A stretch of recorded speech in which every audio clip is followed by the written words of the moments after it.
Hello, Jeanette and company. This is Matt with Cooler, and I hope that you can hear me okay. I just wanted to do a quick walk around of the Sunshine Condos, show you some of the things that are catching my eye. I'm on the south side of the middle row that we have here, and just want to talk about this brown siding a bit. This stuff is actually more decent from what I've seen on most of the buildings. But we do have a lot of severe cupping, and most of the buildings are going to have this type of separation that has some caulking in there from past band-aids, but the boards are so dry and so warped that they have cupped and there's no longer a seal. We can go over to this neighboring building and likely catch it a little bit more obviously. So these south sides would be where I would recommend a lot of trim gets replaced,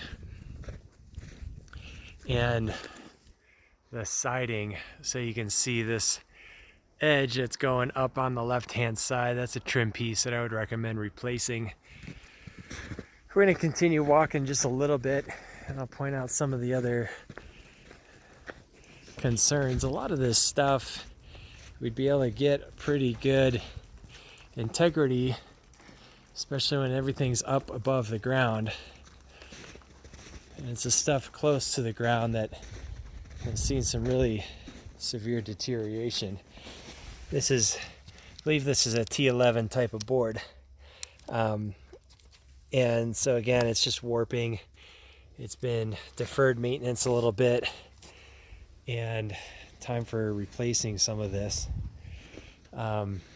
Here's another area where some siding boards in real disrepair. And so a lot of this brown siding would need some pieces of replacement on the south side. And potentially some of these T11 boards, which are large sheets, would need replacing over time. Now, if we were to paint and shore everything above the 2-foot mark, we can certainly do that. We could coat this,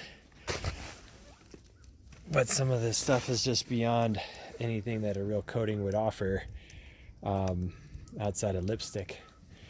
And we see some good peeling up there, but all those woods look fine to me, and they would come back relatively quick.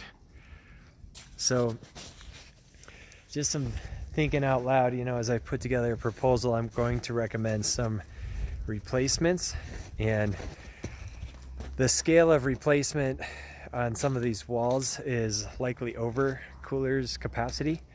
We do some small repairs, but like to get somebody else in for the larger repairs. So I might have some recommendations or referrals for that. But then the T11 on the bottom is kind of beat up throughout the complexes, and that's not necessarily something that is a must.